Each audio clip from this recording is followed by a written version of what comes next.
This is a review for The Art of Mad Max: Fury Road. So when this movie came out, I think it's fair to say that it was perhaps surprising how overwhelmingly well received it was, and I saw it and I really liked it a lot.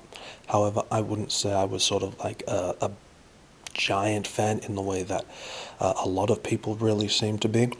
So much so that when I first got this book, but before I had had a chance to look through it, I actually had this sort of immediate buyer's remorse, and I was just sort of thinking, oh, I'm not going to really like this, I'm not really into this sort of post-apocalyptic aesthetic and art style or the cars or any of that, but I am so glad I did, because this book is spectacular, so much so that it has really influenced my appreciation of this sort of aesthetic and art style in a really profound way, but I'll talk about that in a bit.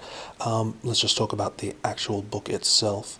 Actually, before I start singing its praises, which are many and deserved, let's just talk about some of the bad things first, because I think there are a couple of very legitimate criticisms that can be made against this book. First of all is the title. This is another one of those books where the title has sort of annoyed a lot of other reviewers by calling itself The Art of, where it is quite a stretch to imagine this as being able to be passed off as just an art book. It really should have been called The Art and Making of Mad Max Fury Road. Now, that's not something I personally ever really mind, as I enjoy art and making of books equally, but I do understand why some people might find that kind of misleading.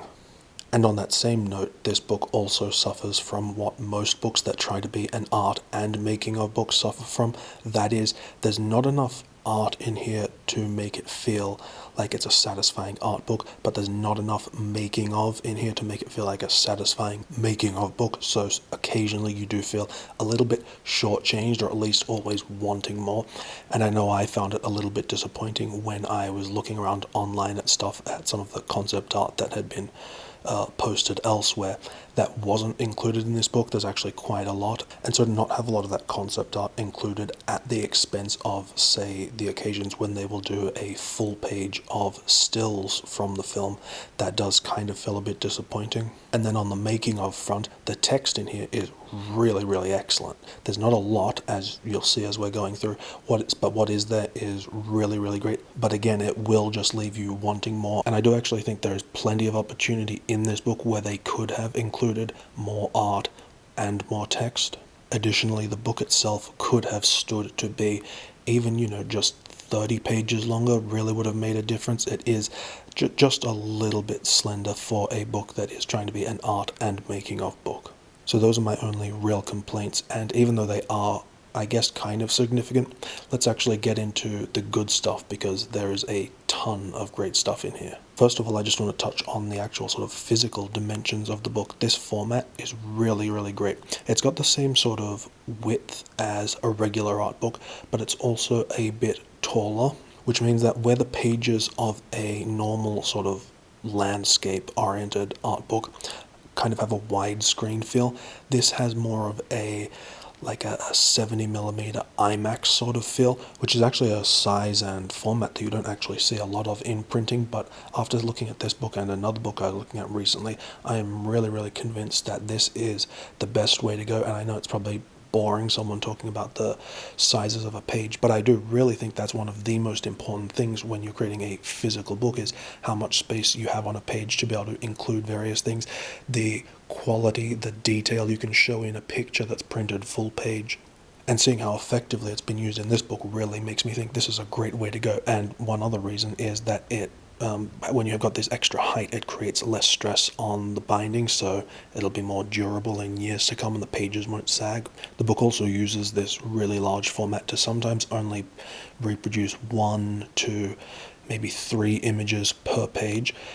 And while the downside of that is you're not getting as many images in the book as you might with other books, the good part is that they're all so huge and so high quality, and why that's really important for this book. With some other art or movie book, that might actually be really annoying, but in this instance it works really well because there is a lot of detail in these images, and having them at such a huge size just offers such great impact and allows you to really study the details, which is great. one downside of this is that this book really does use probably too many stills from the actual film. Now, sometimes they look great, and that's just because the film looks so great and is shot so well and has such a unique, interesting look and this extraordinary color palette and visuals. And so sometimes having the film stills in here works really well and they look really good. However, there are probably too many of them. Sometimes when they're taking up, there might be a page that is just made up of essentially just 3 stills from the actual movie, and you're thinking, maybe that would have been a better place for them to include a bit more art. But now let's talk about the actual art. So I did a review a couple of weeks ago on the art of Sucker Punch, and I said that my favorite pages in that book were the very early concept art stages where they were designing the characters, where they were using this sort of almost anime comic book style to explore the character designs. But unfortunately, that was only about 4 pages in that book. In this book, pretty much the entire book, all the concept art essentially in this book is made up of a really, really unique style in the world of concept art. Pretty much all of it is done in a comic book style, and I just can't stress how good it looks. I really went from someone who was not a fan at all of any sort of post-apocalyptic art or aesthetic, but after looking at this book, I've done a complete 180. It really is some of, I think, the best concept art created for a film that I've seen. I feel that in looking at a lot of art books today that feature concept art from, movies or video games or whatever, they all feature this very similar style of vague sort of digital art. It's not very detailed, whatever, and I totally get why that is, because the concept art is created to be used as a tool. It's a more utilitarian style of art that's there to be produced quickly and serve a function. However, that does mean it can often all look sort of very similar and is not necessarily something you can pore over and really engage in. The art in this book is the complete opposite of that. So much of the stuff in this book just sort of stands on its own as pieces of art and looks like some of the best, coolest comic book art you've ever seen. And I think a lot of that has to do with the way that this film was developed, which is pretty unique, in that the concept art, the storyboards, and the script were all being written at the same time. And this is starting in 1997. So you'll actually see on some of the pieces of concept art that are dated, they'll be from 97, 98, 2002, all the way up to 2012. And I was saying how this book doesn't necessarily feature as much art per page as a regular art book. However, I actually found that I spent maybe even more time just looking at one image from this art book than I would for a whole page of art for another art book, because like I said, most of the art in here is really, really insanely detailed, so you can just pore over it for ages and print it at such a large size, again, meaning that you're getting less. However, you're really getting to sort of bask in it and enjoy it a great deal. And not just the concept art as well, but the storyboards included are so good. If there were any movie that I would want them to release a book of storyboards for, it would be this one. I mean, I sort of can't believe that they haven't. In a way, it would be so good. But since they probably never will, it's good to at least have a nice selection in here. And then on top of that, you are also getting quite a lot of really good behind-the-scenes pictures as well. And lots of the cars and things in stages of productions and pictures of props and things. So there's a really great variety of visuals in this book. I've mentioned a couple of times, I was really not a fan of the post-apocalyptic aesthetic or this sort of car design, stuff like this. But this book, the visuals in this book just hit me like a war rig. And I feel it just really opened my eyes and helped me cultivate an appreciation for an art style and an aesthetic that I was previously very dismissive of. And so for a book to be able to do that, where the movie itself wasn't necessarily able to, I think that's pretty impressive. Also, another book you might want to check out if you like all this stuff is called Mad Max Fury Road Inspired Artists, which is another art book that they released around the same time as this one, but that's not actually concept art or anything from the film. It's an art book of work produced by, I think, 65 comic book artists, their work inspired by the movie, which I think is a pretty unique and fun idea, so you might be interested in checking that out.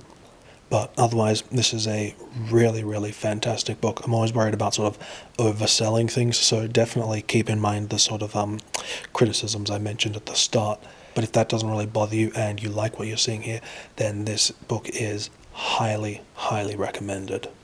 And also, just thinking of those criticisms I mentioned, something that's sort of interesting to me is that next week's book review will be on one of my least favorite art books of all time. And actually, the things that I point out that are awful in that book are similar to the weaknesses I found in this book. You know, too many screenshots, not enough art, not enough text, blah, blah, blah. A lot of the same stuff. And so I just thought that's sort of interesting in the way that you can compare books, in that one book can do certain things wrong and you can still absolutely love it, like in this case, or other books can have the same weaknesses but you absolutely hate it.